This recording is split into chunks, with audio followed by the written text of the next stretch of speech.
Welcome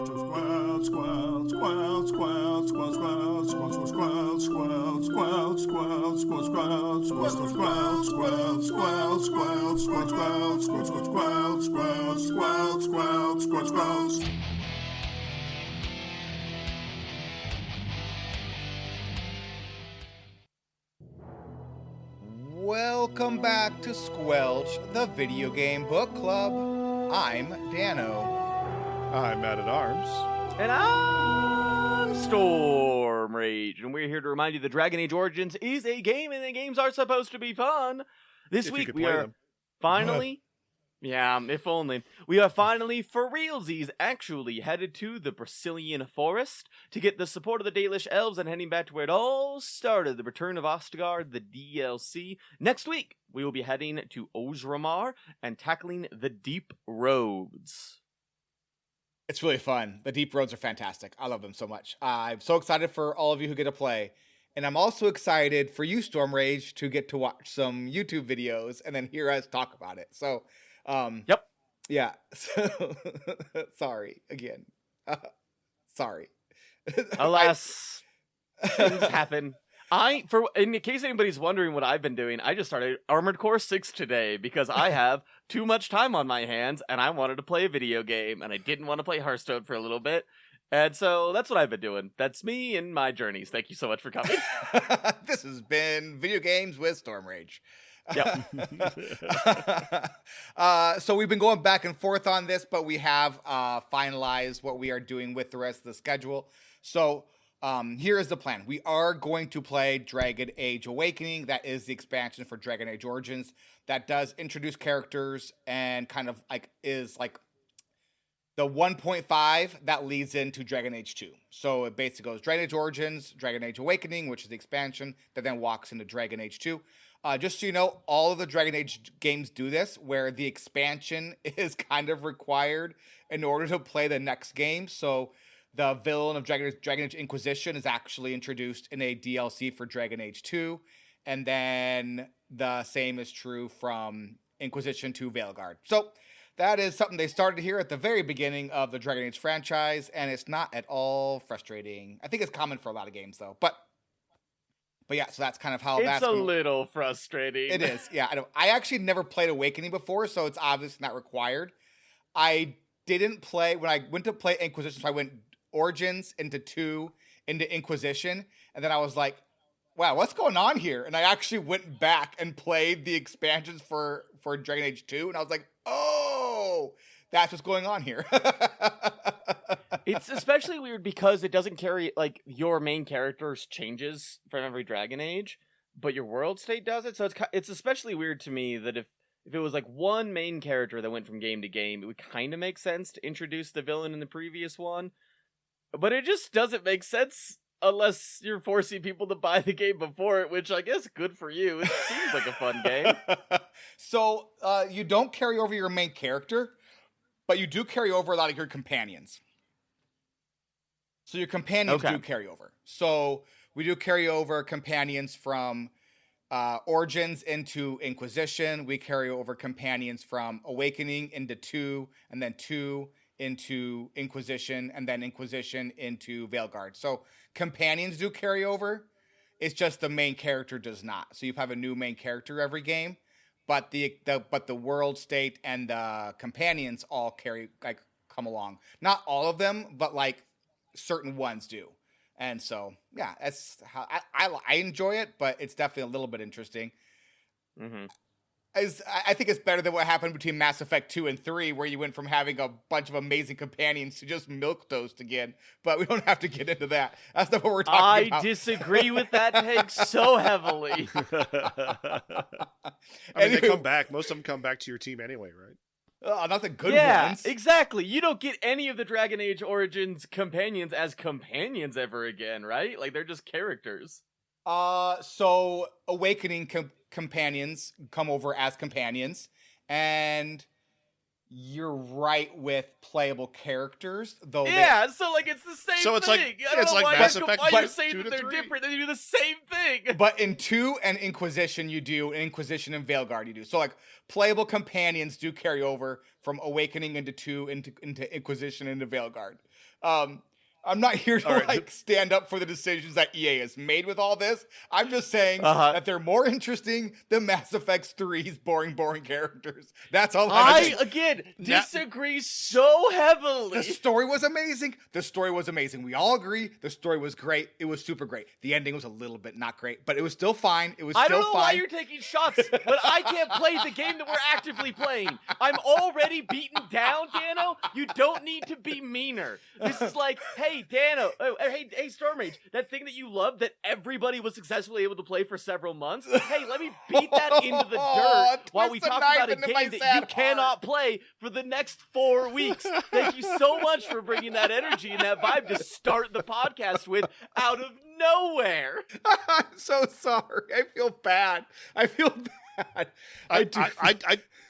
just want to know who Tali and Garrus are in Dragon Age. Who are Tali and Garrus? We meet them in... So, Tali is probably Leliana to a certain extent, but she is playable. And then Garrus is someone we'll meet in 2. So, and then it's not Garrus. You're right. It's not your Garrus. bro. It's not your bro that stays throughout all 3 games. There really isn't. There's not. You're right. I'm wrong. This is I'm helping. You are helping. Thank you so much, Matt. All I wanted to do was talk about the schedule, and you all just getting me off track. That's our job. That's our job. That was me. I'm the problem. It's me. I love the Mass Effect games we're talking about. Anyways, so this week we are releasing the Brecilian Forest and Return to Ostegar. We talked about that already. June 3rd, we are releasing the episode in Orzammar and the Deep Roads. Then June 10th is the Landsmeet, Fort Draken, and the Elven Alienage. And then June 17th is the final battle, plus our closing thoughts and rankings for Dragon Age Origins. The next 3 weeks is going to be Dragon Age Awakenings, and then the following DLCs, and then shift to Dragon Age 2. That podcast will be released for Dragon Age 2 on July 15th. So if you're playing along, you'll want to play like July 7th-ish. That'd be the first week of Dragon Age 2. So that's kind of what you're doing. Just so you know how we're doing that, that is how we're doing it. That gives us the Awakening podcast, basically give us a little bit of wiggle room, because there's a bunch of vacations happening over the summer. So we're going to be pre-recording those episodes in order to make sure we're not missing any weeks during the summer. That's kind of why that was the final like nail in the coffin of, are we doing Awakening or not? It was just worked out really well because I'm way ahead of the game and I've already started on Awakening. So it's really easy to kind of get those notes put together and then get the podcast pre-recorded so that they can all release on a weekly basis. So that's why we end up doing this. In case you are curious, it's because it's the summer, and we have a lot of fun things this summer, including BlizzCon, which I am very excited about.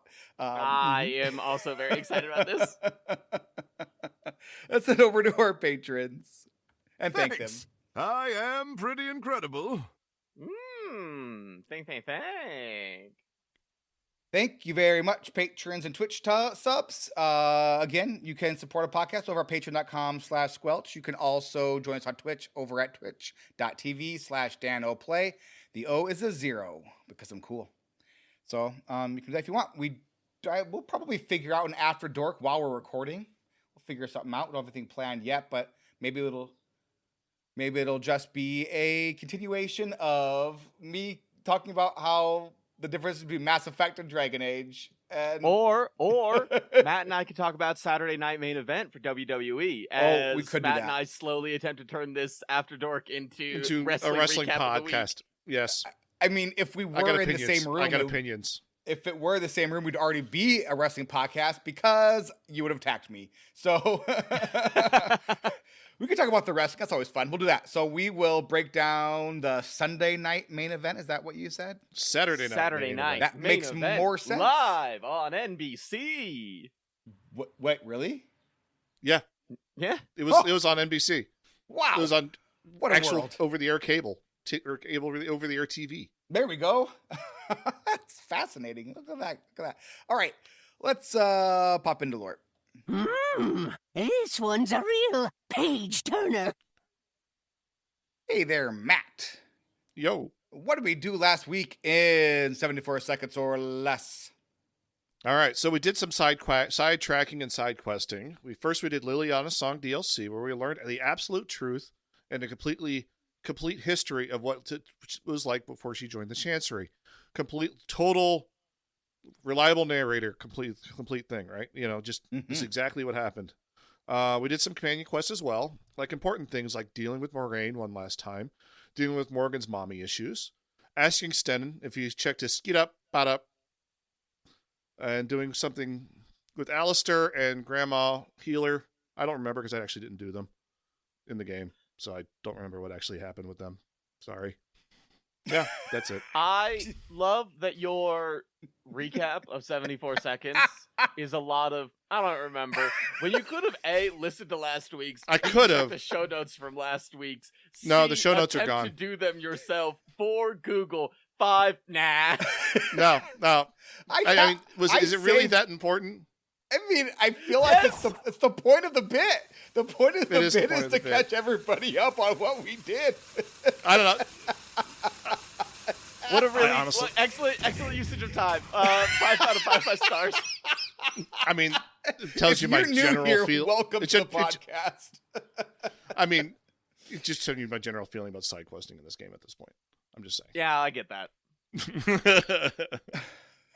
All right, who are we talking about? The Win quest was great. It was like her, it's like rounding her out, and the Alistair one was good too. It's fine. Sure, I'll take your word for it. I haven't gotten there yet. All right, let's catch up on our friends. Alistair is a human Templar warrior, one of 2 Grey Wardens in Ferelden. His companion quest was to go and meet his sister, who was mad because she blamed him because of the death of her mom. And then the warden is like, hey, maybe the family is the friends you met along the way. And she asked, hey, will you give me 10 gold because of all the stress that you put me under? And you could have said no. And Dan already had 300 gold, so 10 gold felt like a drop in the bucket. It's true, though. It's all true. Yeah. Take your word for it. But Dano still said no. Dano did not give them money. In case you were wondering about that. I didn't give them any money. You could have been nice about it. Dog is our dog. Dog is a good boy. Dog is great. Dog takes care of mages real easy. Leliana is an Orlesian bard and Chantry lay sister. It means she did a lot of crime and then went to live in a convent. Morgan is a shapeshifter and apostate mage who we met in the Karkari wilds. Morgan's mother Flemeth insisted we take Morgan along with her. And then Morgan was like, hey, go kill my mom. And we're like, sure, we'll go kill your mom. Sten is a Canary warrior who was imprisoned for killing a family after he lost his sword. Sten was later freed by the warden and convinced to join that party. And then we helped him find his sword. Did he check his... What? No, it's a joke. Gotcha. It's a joke for me only. I'd never seen that video before. Wynn is a healer and circle mage, and surprise, Wynn is dead. She died during the attack at Circle Tower, and a friendly spirit saved her by entering her body. She says she's living on borrowed time. Her companion quest was to go meet her first student who she thought was dead, captured by Templars after he fled the Circle Tower. And then they got along, and he gave her some tree sap. It was very sweet. Shale is our rock buddy. Used to be controlled by a mage who messed around with demons and found out what happens when you mess around with demons. And then Zevran is an Antivan Crow, which is an assassin hired by Loghain and Arl Howl to assassinate the warden. After his failure to kill the warden, he asks to join the warden's party. Zevran claims that since he failed his mission, his life is forfeit, so he might as well join the warden because then he'll be protected. He's also a Dalish elf. He is also a Dalish elf. Okay, so that is the group. That's the party. That's who we're going with. So let's head over to the recap. Duncan, are your men ready for battle? They are, Your Majesty. Thanks, Duncan. Next week we'll be talking about the Brecilian forest. This week we're... Oh, wait, this week we're talking about the Brecilian forest. I was like, what? Sorry, I've had that placeholder text in there for the last 45 weeks.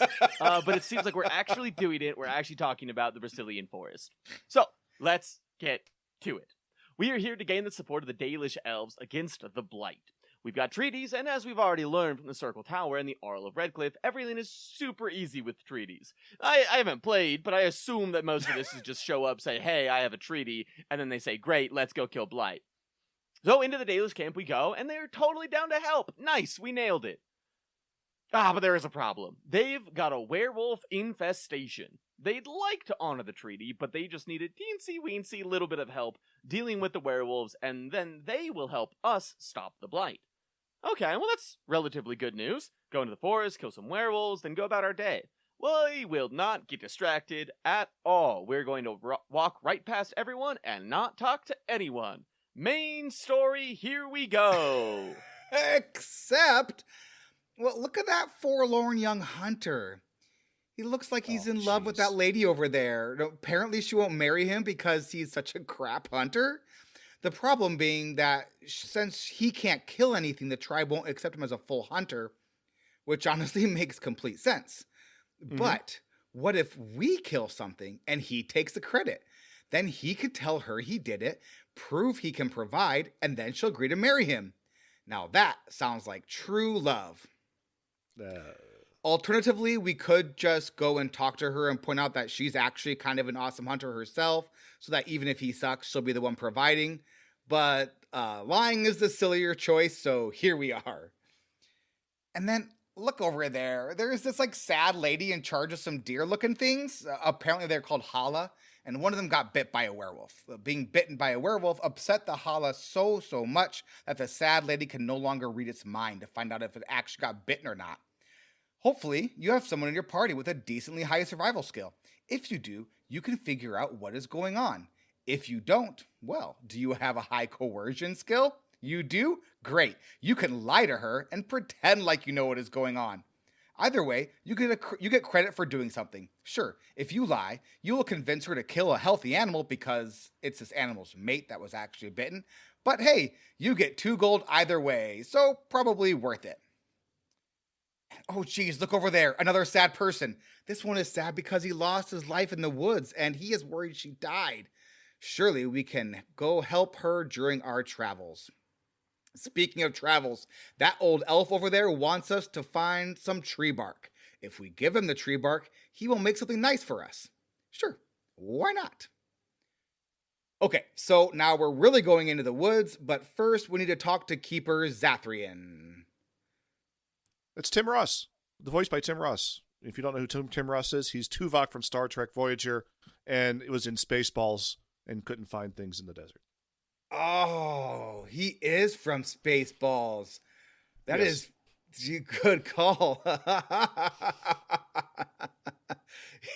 Those are 2 very wildly different characters, by the way. Yes. Found anything yet? We ain't found. Anyway, so Zathrian decides that now is the time to give us a full medical background on lycanthropy, how it spreads like a disease from one bite to another person, and then the only way to cure someone who has been bitten by a werewolf is to kill the original source. Lucky for Zathrian, and us apparently, is that we know who the original werewolf is. It is a werewolf named Witherfang. I bet you're thinking, holy buckets, does this mean that the entire time you're in this area you can't get bitten by a single werewolf? No, that's not a thing at all. In fact, it is never brought up ever again because we are the main characters of the story and we have the ultimate werewolf repellent, plot armor. We enter into the West Brecilian Forest, which implies an East Brecilian Forest, and we'll get to the East Brecilian Forest eventually, but not yet. As soon as we enter the forest, we are immediately attacked by both wolves and werewolves, like right away, no easing into it, just werewolves, many werewolves. And then they look over there, there's werewolves, and they're not attacking us on sight, which is weird. They begin to talk to us, super weird. The lead werewolf tells us his name is Swiftrunner. Swiftrunner and the other werewolves are unenthused that we are in their forest. Which I really don't know if we needed words to tell us that, like he made it quite apparent by the non-stop attacks. The werewolves seem to be under the impression that we are there to wipe them out and kill Witherfang, and we can't imagine why they would think that. We are just here to have a chat. Apparently there is a way to talk your way out of this fight, but I couldn't, so they attack. Once you knock Swiftrunner's health to about 50%, he swiftly runs away. Get it? His name is Swiftrunner. and he runs away swiftly. It's a clever turn of phrase. Do you get it? I don't think that's how turn of phrases work, but anyway, we continue to cross the bridge that Swiftrunner was guarding, and we find an injured elf that we can help back to camp. If you are Matt, you can wait for the elf to die and then loot his body, but if you have a heart and return them to camp, you get a cutscene where the elves are super happy that you aren't Matt. Good job! Onward through the forest, we start to run into Darkspawn as well as werewolves, and something called a Sylvarn, which appears to be an angry tree that walks around and attacks people minding their own business. That's not nice. After all this, we get into the East Brecilian Forest, as was foreshadowed by the West Brecilian Forest, and surely it seems like things will finally let up and be quite a bit easier. Oh yeah, for sure. It doesn't get easier. We're immediately attacked by a pack of werewolves, including 2 elites. They have a couple of very fun attacks. The first is a leap attack, where they pounce on a character and do massive damage while immobilizing them. And there is a second attack where they do this fear/war thing that also immobilizes your characters. Shale and Dog are both immune to these attacks, so I probably should have brought one of them along, but I didn't. A bit further ahead, we run into an injured werewolf named Daniela. We know her. She is the wife of that sad elf. We were supposed to find her. Good job, us. We found her. We do have a couple of problems to deal with, though. Problem 1, she appears to be a werewolf. And problem 2, she appears to be really, really close to being dead. She wants us to kill her, which at this point might be a mercy. We can also just leave her there to suffer alone in the woods. I chose to quickly end her life. Matt probably would have let her suffer. That's the kind of guy he is. Either way, quest complete. I helped her. I let her go. I unalived her. That sounds even worse. Yeah. I think the real villain is Storm Rage, because he never finds her and never able to ease her suffering. Yeah, the real villain. I like to think she never existed. After Danila Vanilla is how I'm going to pronounce that name from now on. The werewolf goes to a farm upstate. We run into the Mad Hermit, who is convinced that we are part of them and that they are out to get him. He apparently is also an apostate blood mage who lives in a tree stump. He has some old junk he wants to trade with us. He tells us that he has an acorn, an old helm, or a book that he has finished reading, but might want to read again. The things he asks for are eclectic and tough to get, including the songbook that are super important to themselves, and they'd probably be real mad if we stole that and traded it away. Also, this dude is real off his rocker. He does this weird thing where he's like, oh, an answer for an answer, a question for a question. And it's real Mad Hatter energy vibes. It's very fun. So far, he seems quite crackers, so we take off down the path, which starts to get foggy. In fact, real foggy. So foggy that we can't see where we're going. We're back to where we started. It's magic fog, and it's in our way. Uh-oh. Okay, real quick about the mad mage. I completely forgot the answer for an answer, question for a question thing. Stood out to me pretty hard. Because it didn't really exist. You just asked him questions and he answered them. It wasn't even a question for a question, an answer for an answer. Anyways, back to the magic fog. We have to backtrack and see if we can't find some maybe magical oak tree that speaks only in rhyme. And holy smokes, there's a magical oak tree that speaks only in rhyme. He says that the Mad Hermit stole his acorn, and if we get that back, he will help us through the fog. So back to the Mad Hermit we go and his tree stump. There are a few ways we can get this acorn. The first way is to use a pickpocket skill, I think. The wiki doesn't list this as an option, but I think this is what I did, but I might be wrong in making this up. Another option is to trade for the acorn by getting him one of the things he wants, like a scarf, I think of the scarf from Daniela, or the songbook that you have to steal from the Daily Shelves. If you do that, then he'll give you the acorn under trade. Next thing you can do is you can inspect his tree stump. He'll get mad at you and tell you not to do it. If you do it again, he'll attack you. And then when you attack him, you can kill him and then loot it off his corpse. And then lastly... That's what I did. And lastly, if you have Zevran with you, he'll brag about how quick his hands are and steal it from the stump. The Mad Hermit is still alive in my game and dancing around his little glen, just living his best life. So, what an absolute adorable dork. Back to our rhyming oak tree, who I love so much. I love this character a lot. He is happy to have his acorn back, and he clears up the fog. Time to see what these werewolves are hiding. Turns out they are hiding Swift Runner. Well, not really hiding him so much as when we get through the fog, Swift Runner is waiting for us and we have to fight him again. This time, when we nearly kill him, he is carried off by another werewolf. We find ourselves in some ancient elven ruins. Does that sound really interesting to you? Good, it should. It's actually pretty fun to play through, I've heard. A lot of dead ends, traps, undead, even a dragon. A whole bunch of fun side quests, but not a whole lot to talk about. Basically, we kill a lot of undead, learn about the ancient elves, and how they kind of actually maybe were immortal, do a weird little ritual with a jug, some water, a hole in the ground, and kill a dragon. So just another Tuesday for the warden and their crew, and nothing else to talk about. We're moving along. I'm gonna explain the jug ritual because it is really, really silly. So you fill the jug with water from the hole in the ground.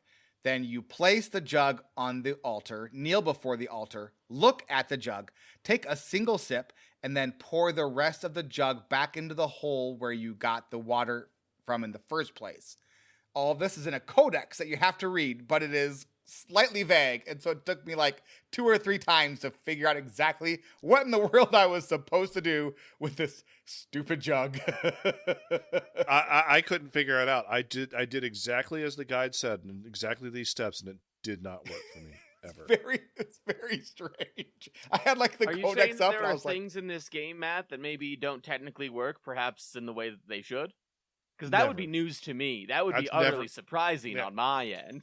This worked just fine. This was a Matt problem. I did it correctly, and it worked. I'm not saying you're wrong, Stormrage, but I'm saying in this instance, this was just Matt not doing it right. We don't know did it right. Sure, I did it right. I followed the guide, and it didn't work. I'm a little upset. I don't even know what was in there. Was anything good in there? I don't remember what part it was. Was this the elf? Was this where you were following the elven lady? The ghost lady? Yeah, I think so. Yeah. There was, once you got in there, it was, did you fight the dragon, or is this where the dragon was? I didn't see a dragon. So this is where the dragon was. So you Matt go and refuses you fight. to fight dragons. I killed the dragon I went back after this section and killed the dragon, by the way. Did you? Good for Whoa. you. Nice job. Yeah. So you go in and you kill the dragon, and then you get to like learn about like the ancient elvens, so the ancient elves were apparently, according to this ghost and like the codex and that kind of stuff, the ancient elves were in fact immortal, but when they were kind of tired of living, they would do this ceremony that probably has something to do with a jug, and it would basically put them in this like super long sleep, and the other elves would go and visit them from time to time over the centuries, and eventually they would just stop waking up to say, hey, glad you're doing okay, and then they would just sleep forever, and then they would turn to dust. So it was kind of like an ancient elven, like, sleep machine, basically. It was something like that. I think that's what this was. I don't remember exactly, but I think this is what the part that was after the jug. Pretty sure. So you didn't miss anything, but it was kind of interesting, a little bit fun. A little fight with some ghosts. Well, moving down through the ruins, we eventually find ourselves in the werewolf lair, and we run into a werewolf named Gatekeeper. Gatekeeper asks if we want to parlay, which is pretty funny because every time we ran into Swift Runner, we were like, dude, we don't want to fight. He wouldn't believe us, he'd attack us, and then he'd run away. Now that we are in his lair, they're like, nah, let's not kill each other anymore. You know what? Desperate times, I get it. We can decide to either slaughter them all and slaughter our way to Witherfang, or we can parlay and meet with someone they keep calling the Lady with a capital L. You know that they're important because, again, capital letters denote importance. We walk into their werewolf den and meet the capital L Lady of the Forest. The lady has very strategically placed long hair and is slightly covered in twigs. Slightly. She is probably pretty cold. It's hard to imagine a few twigs providing that much in the way of insulation, but alas, she seems fine.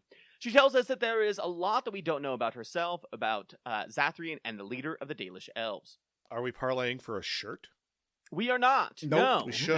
But she does tell us a story. She tells us that centuries ago, Zathrian was the leader of this tribe of Dalish elves. This tracks from what we learned about the Dalish. They claim that Zathrian has rediscovered the secrets to elvish immortality lost long ago. So that Zathrian was the leader of the elves in the region, and they shared the area with a tribe of humans. One day, in an attempt to drive the elves out of the forest, the humans kidnapped Zathrian's son and daughter, tortured, and killed them. There's more to it than that, but it's super dark, and we're not going to go into details. Zathrian took this about as well as can be expected. He came to those ruins, summoned a spirit from the Fade, and bound it to the body of a wolf. That wolf became Witherfang. Witherfang hunted the humans, killing many of them. The ones that weren't killed became the unthinking and savage werewolves that Zathrian described. Now, here's where things get a little bit to confusion, because it brings us to modernish times. The game doesn't really give us a full firm timeline on this, but apparently all of the werewolves that tortured Zathrian's children are now dead. At some point, that point being unclear, Swiftrunner was found by the Lady of the Forest. She calms him down, and he is no longer a wild animal. So these once insane, crazy creatures now have some level of sentience. Yes, they're basically like super angry Twitter bros are trying really hard not to be angry Twitter bros. It's kind of what we got to. So this hasn't been important until now, but it is important now, so we'll explain it. The Dalish elves are nomadic. They use these covered wagons called land ships to travel between different hunting grounds.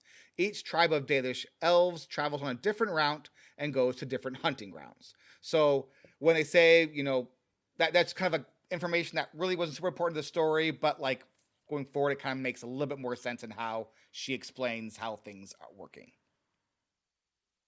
Nice.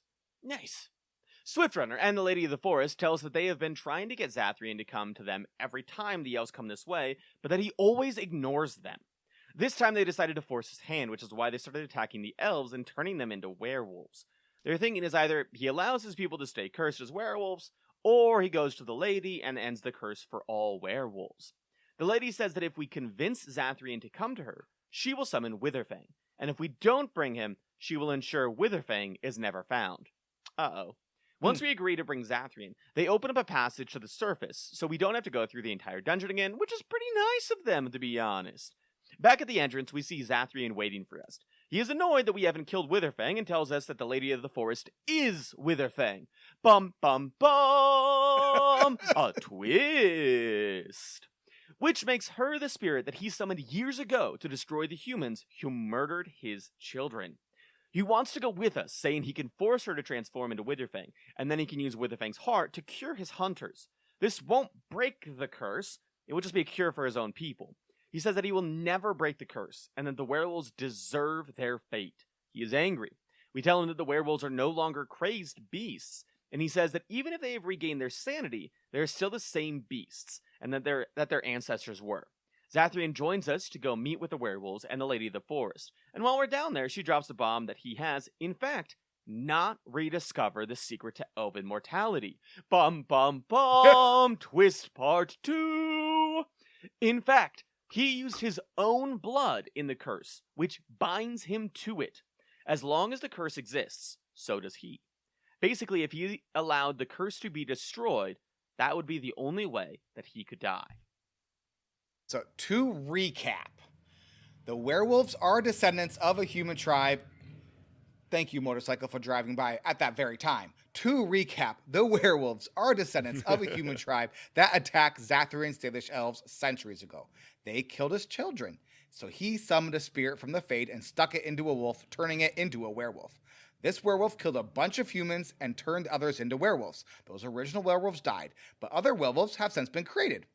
Over the course of centuries, Witherfang / Lady of the Forest helped the werewolves to regain their sanity, while Zathrian kept up the lie that he was immortal, like the elves of old.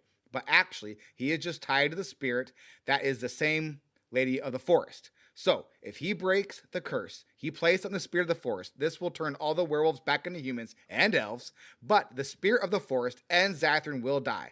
I think. Things get weird with the whole Fade, Spirit, Lady of the Forest, Witherfang thing. Stuff. So, here we are. Zathrian refuses to compromise. He gives us one more chance to side with him. If we do, we have to attack the lady and kill her and all the werewolves. If we don't side with him, he will attack us.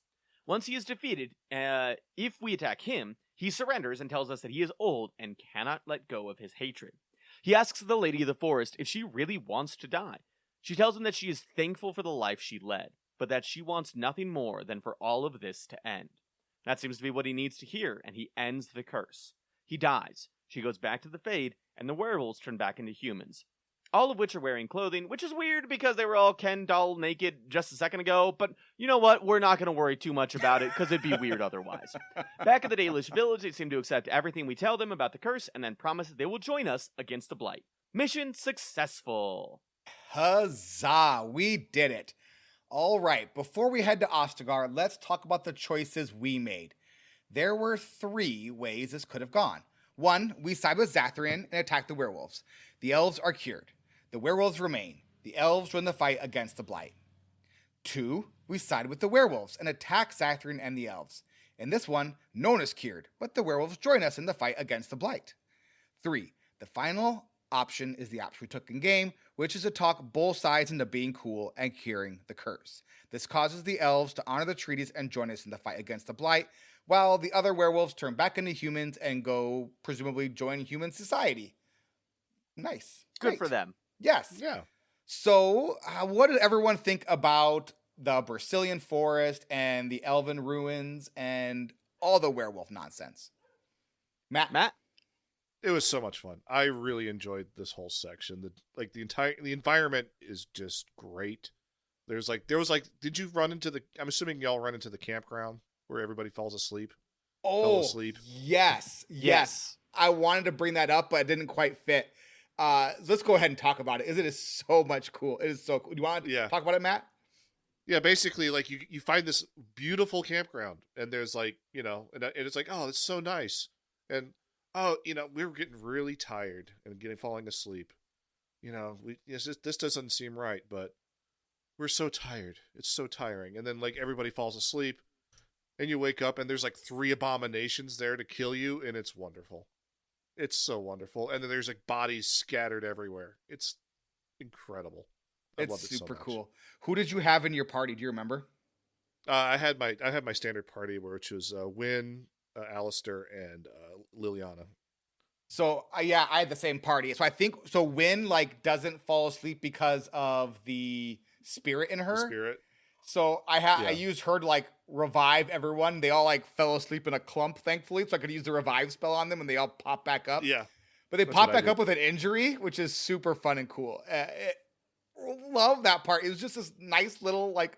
You just walk up and you're like, oh, a campsite. That's interesting. And then you have to investigate 3 parts of the campsite. And then at each part of the campsite, someone says, oh, this is really relaxing. Oh, I'm going to take a little nap. And then by the 3rd one, everyone's asleep. It is so cool. It is such just this little nice nothing in the northern part of the forest, but it is still so much fun. Yeah, it's great. You can get lost in this forest if you're not using the map. Yeah. It's very difficult. It's very easy. I just liked the entire section. It was a good time. I enjoyed it tremendously. I really liked the ruins. The ruins had some good stuff in there. Except for the jug puzzle, which is impossible. Dano, what are your thoughts? I agree with everything Matt said. Both the elven ruins and the forest were like spot on with like feel, and they both felt really alive. What was super cool is like there'd be like a herd of Hala in one part, and then you'd go on, and then you'd be attacked by some werewolves. At one point, you get attacked by like 2 bears because you're in a forest. So why wouldn't you be attacked by some bears? It was fantastic. It was a ton of fun. It was like just enough confusing to make it seem like you were in a magical forest, but not so much where it was actually frustrating. There were some really fun side quests in there with like, there were some gravestones that you could investigate. And then after they investigate the first one, the second one, you start summoning these spirits. Then if you summoned all 3 of them, you get a cool weapon at the end. A lot of really cool little side quests you could get to if you want to. Otherwise, it moved through the story really quickly, really well, I thought. Thought the story was really, really interesting.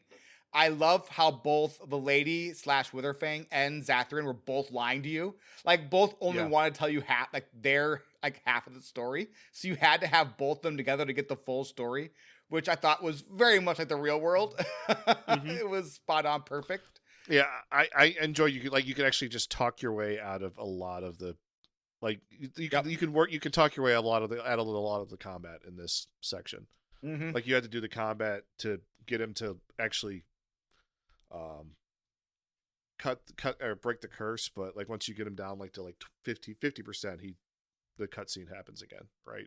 That's what happened? Swift Runner. So Swift Runner, you can talk your way out of it if you have a high enough coercion skill, or if you like intimidate or something like that. I didn't have it, and it didn't work for me. But you can talk your way out of the Swift Runner fights and be like, "Hey, I'm not here to fight," and then he kind of runs off. With Zathrian, you basically can talk your way out of everything and talk into everything until you're forced to choose at the end. So you have to choose a side at the end of the bit. You either have to choose a side with the lady about ending the curse, or choose a side with Zathrian and curing the elves with Witherfang's heart. So at that point, you have to fight. You either fight Witherfang and some of like the tree things, or you fight Witherfang, the Lady of the Forest, and the rest of the werewolves. So there's a fight at the end. Did you find the secret doors at the very beginning of the Elven Ruins? I found the door that said, "Hey, this is barred from the other side," but that was the door that was back up there. So when you first walk into the Elven Ruins, to the left and the right are these two arches that look like there should be doors there, but there's no doors there. If you walk up to them, they actually open, and there's undead behind them. And behind the one on the left, in like a max locked chest, is one of the notes that one of like the love letters that you need for a random quest in Denirim. It's very frustrating. The only reason I found it was I had to go and use a guide. You're required to have 12 of these letters, and I could figure I had 11 of them, and I could not figure out what the 12th one was. So I had to go through each one in the codex to see which one I had missed, and it was behind this door, behind a max locked chest. It's like, all right, cool game, good for you. But other than that, it was awesome. And then they did some really cool lore stuff with the elves, I thought, in this area as well. With like the jug and like the elven immortality and the dragon, that kind of stuff. I love this. I thought it was fantastic. What's super cool, I think each area we play is more and more fun. The Mage Tower was great. The Arl of Redcliffe story was really, really fun. And then into the cult was fantastic. And then now into the forest and then the elves. It seems like we keep getting into more and more and more fun and interesting places. Super fun game. All right. So anything to add, Storm Rage? I really love that so much of this game is not here are good people, here are bad people. Mm-hmm. It is here are two sides with two diametrically opposed views of the same situation that are neither good nor bad, but simply flawed. And I like that a lot. I was worried going into this section that they'd be like, werewolves, monsters, gotta kill them, but the werewolves are more powerful, so maybe take them to the Blight, even though they're evil. And that was not the story that was told, and I was really appreciative of that. Yeah. Have you finished reading the story? Have you watched, like, through the end of the game? I've watched one recap that went through the end of the game. Okay, so you kind of have an idea of what's coming a little bit with... Yeah. It gets super fun. It gets super duper fun. Yeah. Yeah. They don't give you easy choices.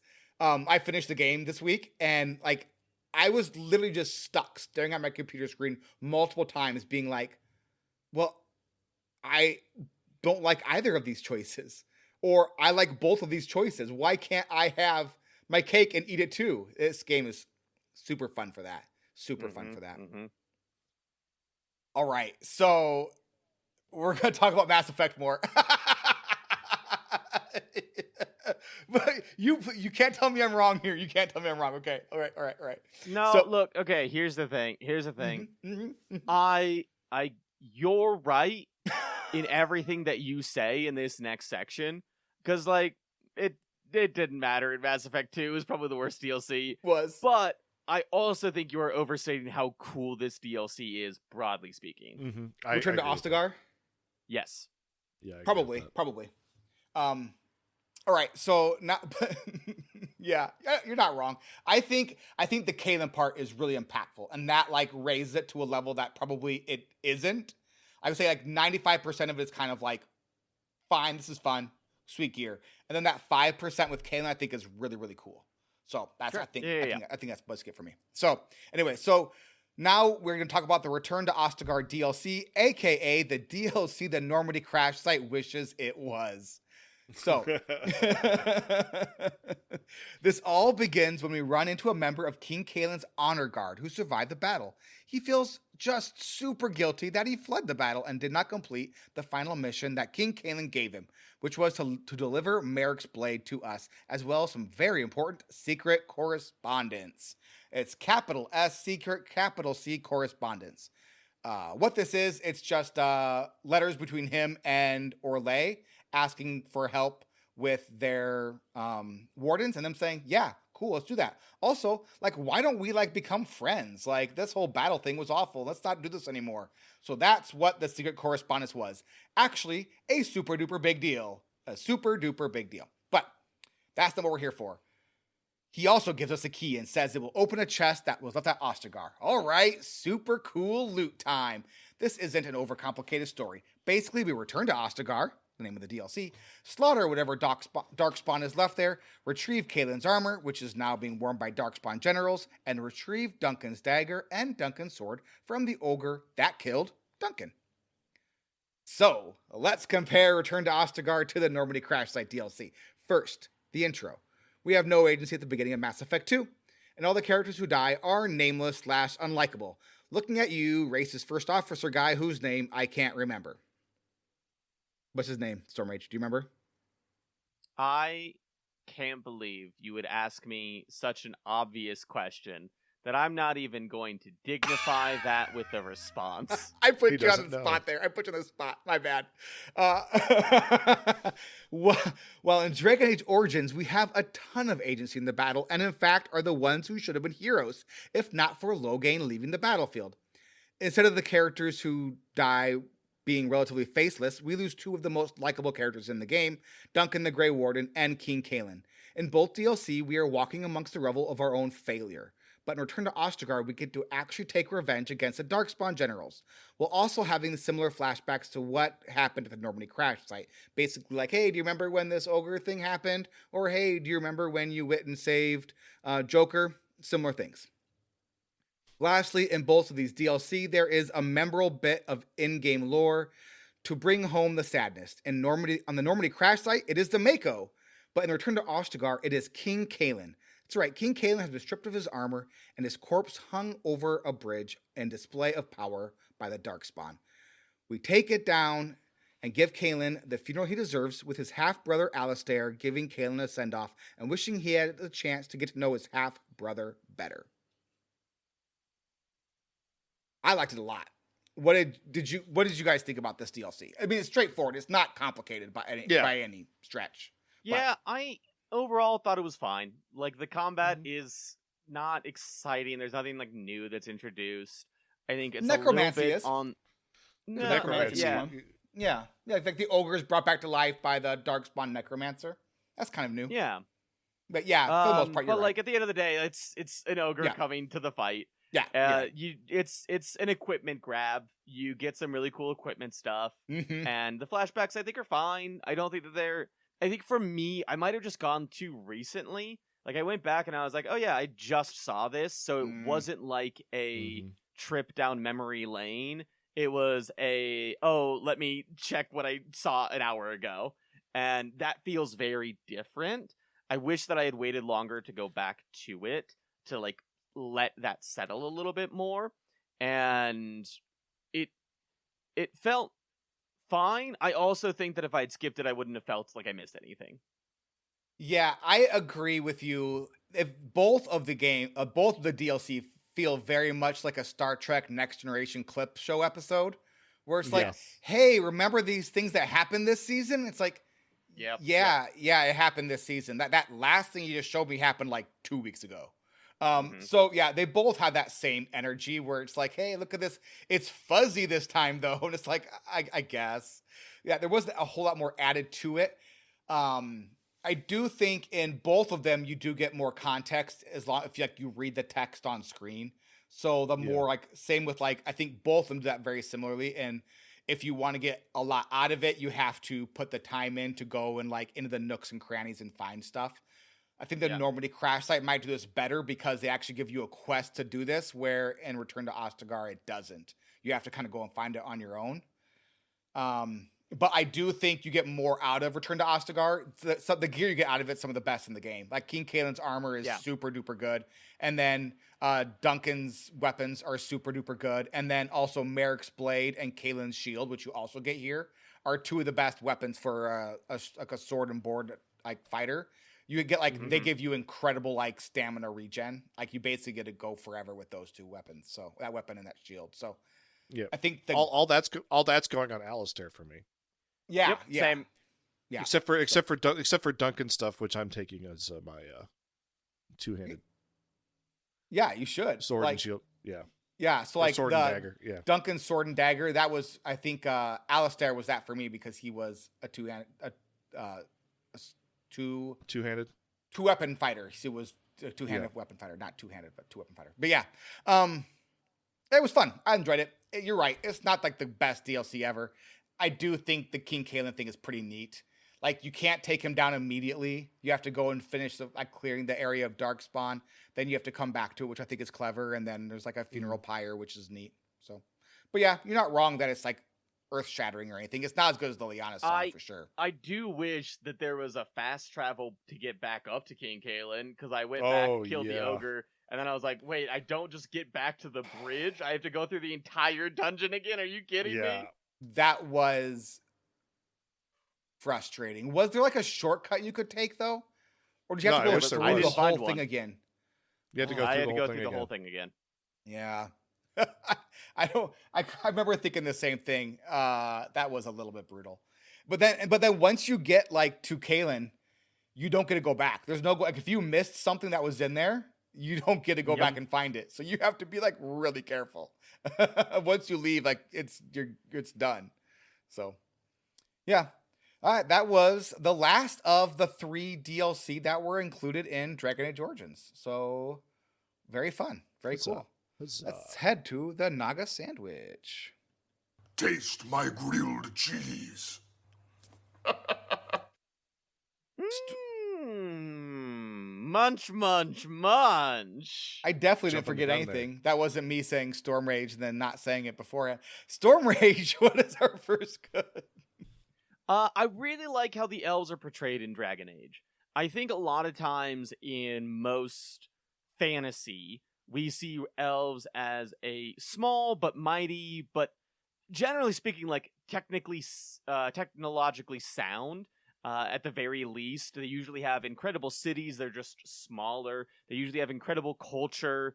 They live forever. They don't really have any flaws. And it kind of brings up the question of like, well, why would you want to be anything other than an elf in a lot of games? Like in Lord of the Rings, there's no real advantage to being a human versus an elf. Like there's just not. And in this game, they really present elves in a way where they are powerful, but they have certainly fallen from grace. And they kind of remind you that the numbers of humans are significant. And the fact that they have lost their immortality, I think, is also another really significant, interesting story choice that makes them feel better. That makes them feel more interesting. And like when they are going to battle, they have something to give up and something to lose. And I like that a lot. I just like the elves. I think they're really, really well done. I really like them as like a nomadic race, like where like they have like their paths and like they're known, and people tend to, I guess they mostly leave them alone except for the werewolves because, well, reasons that we got into in this episode. Yeah, but like I just like the way they presented. I thought they were fantastic.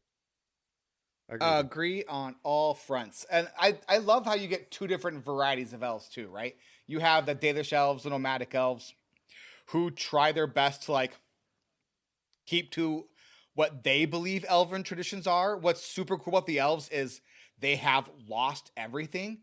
Like after they were defeated, like it was all gone. And so the Dalish elves, like their whole purpose is trying to like find their culture and find who they were. And then what they are creating is kind of like this, like almost like cosplaying for what they think a true elf is, which I think is really cool and interesting. And then you have the city elves, which are very much like, I mean, almost slaves. And a lot of instances are slaves, which is also a really interesting choice. Yeah, I think the elves are super cool. You're spot on for sure. You're spot on. Matt, what's our not so good? Not so good. Okay, if we're going to call out the fact that they borrowed a lot from the Last Crusade, can we call out the fact that they like basically just stole Ents from Tolkien? There's a lot of tropes you steal from Tolkien, right? Because he did the thing. It's Tolkien fantasy, so like there's sentient trees, of course. There's only one sentient tree though. The other ones are just like monsters. Yeah, exactly. But yeah, you're not wrong. You're not wrong. I did like the rhyming tree. The rhyming tree was cool. Yeah, the great oak or the grand oak, whatever he was called. Yeah, the rhyming tree was pretty fantastic. And you could ask him why he rhymes too. And I don't remember what his answer is, but yeah, it's a lot of fun. It's a lot of fun. What's the best good? I've got the best good. And I think the absolute feels of the terrible things the Darkspawn did to Caelan is really awesome. They didn't try to do too much with that DLC, but what they actually did was, I think, spot on. It was an hour and 15 minutes of good time. It was a bit of revenge for fallen comrades and a lot of fun in combat, and then some of the absolute best gear in the game, which I think, for, I don't know how much it cost initially, but for, 75 minutes of my time, I think it was really well spent, and I really enjoyed it. So, yeah. I enjoyed the DLC. We don't see Duncan's body anywhere, do we? We do not see Duncan's body anywhere. I think there are fan theories out there about Duncan being alive, but he's not. We just don't see the body. So he asks each traveler 3 questions. 3 questions. 3, that's a magic number. I will ask myself 3 questions. Hey there, now Matt. it is the time of the podcast for me to host. Sorry. I will take the hosting reins, and they shall not be given to anyone. Perhaps I shall make fun of Dano's favorite game. You can. Sure. Matt, what are you liking so far? Whirlwind. I got unlocked Whirlwind, and I'm having so much fun. Basically, I get a bunch of mobs around me. I then do my whirlwind and I hit all of them, and I'm usually killing like 1 or 2 of them, and then like I have another area attack with my dual weapon. I'm having so much fun against large groups of mobs right now. Nice. Dano, what are you liking so far? The Elven Ruins. We talked about this during that section, but the Elven Ruins are absolutely amazing. Some super duper fun side quests, dungeon that gives you a ton of lore. It's a ton of fun. And they don't require you to go too far out of your way to complete the side quests. They're all just sort of there along the way. The side passages don't take you too far out of your way. So I thought there was just a perfect amount of like exploration and like getting to the point, and then fun little side quests with lore and infused in them. Loved the Elven Ruins. They were great. Nice. Matt, what you struggling with? No, little child, I will not tell the girl in the camp that you like her. Do it yourself. I'm a dwarf and a random stranger. It's not going to go well for you. It is a really weird side quest. It is please help me lie to this girl that I like, because you're stronger than me, and I need to seem stronger in order for this girl to like me. I completely disregarded the side quest. I still had the little exclamation point on top of the kid when I left the camp. I did not want to engage with this quest at all. I went and was like, hey, you know what? You're perfectly strong, so why don't you just go and handle this? There's no reason for you guys not to get married, even though he's not good at this thing. And she's like, yeah, you're right. So, but no, it was super. I love his character model is so weird. It's like it has these like sad, chubby cheeks. It's the weirdest character model in the game. It's super weird because it's like a 12-year-old boy model, and like the girl he's after is like a 25-year-old woman, and it's just like it didn't work for me at all. Just incel the elf is really exactly funny. It's incel the terrible elf. Yes. Dano, what you struggling with? Find that combat is getting stale. With my gear and levels, I don't have to try at all anymore in combat. and I really don't want to ramp up the difficulty, which is probably something I should be doing, but I'm not. I'm worried that like if I ramp up the difficulty, I have to min-max in the way that this game wasn't designed to be min-max, but the best way to play this game is like, I think we mentioned it either in the pre-show or at the beginning of the show. I'm not sure which, but the best way to play this game is to focus on weapon speed. You want your weapons to attack as fast as possible. You don't do like special attacks or anything like that. You just like max out like your haste and use momentum to attack as fast as possible before you bug out the game, because there's a certain point when you're attacking at a certain speed where the game then like hits a bug that makes you then attack really, really slowly. So the whole point of the game is to use the haste spell and momentum to attack as fast as possible, which seems very unfun, if I'm being honest. So I want to use all my super fun skills. And so I'm worried that if I ramp the difficulty up, that I won't be able to use my fun skills and I'll have to like min-max combat. So I'm kind of just stuck with this, like where I don't have to really try at all anymore in combat. Yeah. So that bums me out. That's where I'm at too, where it's just like, okay, like there are times where like, and I admit I'm not on the normal difficulty. I'm bumped down, but like where I've been in combat and like my entire party's dead and my main character is still alive and I still just clear out the screen, and it's just like, okay, like I was like I'm getting a little tired of the repeat. Like I'm enjoying it, but it's just okay. Can we just move on? I'm tired of this combat now. Yeah, I get that. Matt, what surprised you about the game? What surprised me, how much I really enjoyed the Dalish elf storyline. Like, it just felt like there was some real depth there. There was real choices you could make, and you can go any one of the three ways. And it was like you could, and the choices, and I could tell that I know based on what I've read, the choices that you've make here are impactful in the late game, and I really enjoy it. Or are they impactful? I don't know. Yes. They are impactful. They are. So, yeah, I enjoy it tremendously. Dano, what surprised you about this game? I think, like, not necessarily the choices you get to make in the Elven Ruins, because I think that's a fairly straightforward, like, it's fairly obvious that, like, Zathrian is just not handling things well. But I do like how much the game tries to, like, force you down a path. You can't just like, it's not easy to be like, hey, why don't we all just do the right thing here? You do have to like walk your way around it. So like it's multiple choices with like the multiple like choices in dialogue of like being like, no, dude, no, hey, chill out. We're not doing this. Relax. Like, and if you chose any of them, all of a sudden you're killing the werewolves, which I think is super fun. So I do enjoy that quite a bit. The choices get more and more difficult as we go, which gets more and more fun.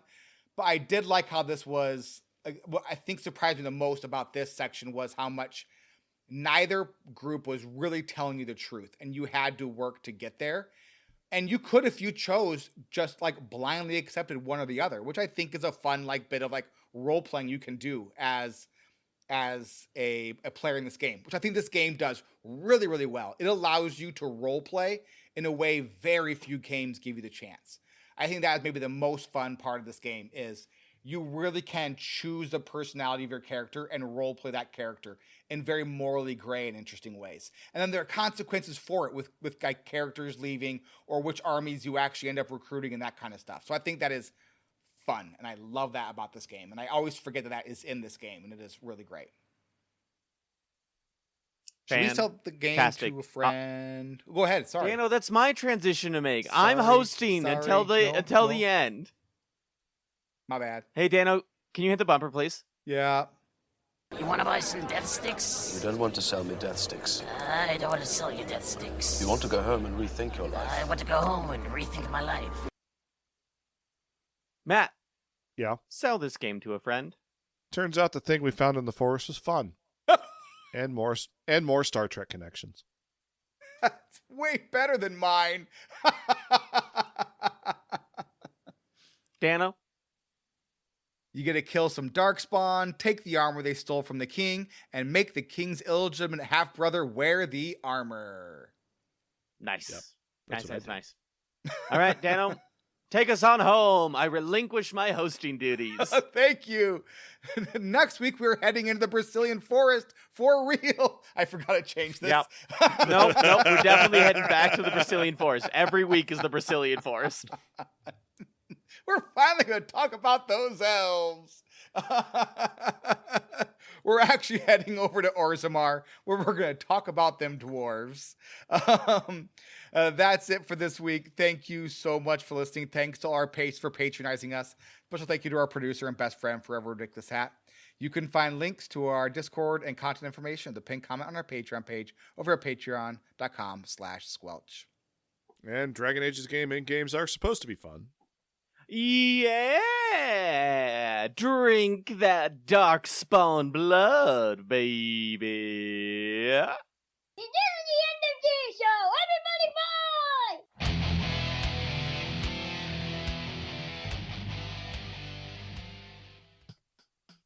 I really have no idea why I decided to take a 5-minute pot shot at Mass Effect today. I don't even know. I don't know. It was like I was just going, and I was like, "Well, this is the path I've chosen." Yeah, it was one of those where I was just sitting here, and for a moment I was like, "Okay, well, this bit's gonna end. He's gonna pull out of it," and then you just kept leaning into it further and further, and I knew what was coming down the pike, and I was like, what is happening here? Why are we all of a sudden just taking shots here? It's not like they're great games. It's not even like I don't even think that this game's not better than Mass Effect 2 or 3. So like I don't even know why I'm even going there. I would say that like if I could play it, I do think if I was able to successfully play this all the way through, it would probably be higher than Mass Effect 1 for me. I think the story is about equal, because I love the story of Mass Effect 1, but the combat is I think like the combat and the controls are much smoother. I'm really interested to see where this ends up for me. If I had to guess, it was not going to be anywhere near Mass Effect 2, which is tied for the best game I've played. But it might be close to Mass Effect 3. I don't think so, though. I think just like the fact that it's borderline unplayable if you do one thing wrong, apparently, is a bummer. Yeah. I haven't had any problems, though I still get random crashes if I just try to menu too quickly. Like one every 10 hours, like I'm saying. But I still have never crashed. That's crazy to me. That's crazy to me. In Dragon Age Awakening, there is, that little tip screen? That's the first time I noticed it, at least. It says, hey, watch out for random power outages. You might lose power. Hit F5 to quick save. And I was like, nah, hit F5 to quick save because your game is buggy. Yeah. I mean, as far as the game is aware, the power went out. Yeah, exactly. And you know what's going to happen too, because the game like hiccups and you're like, oh, we're doing this, really? Yeah, I can't wait for our rankings though. We're 2 weeks away.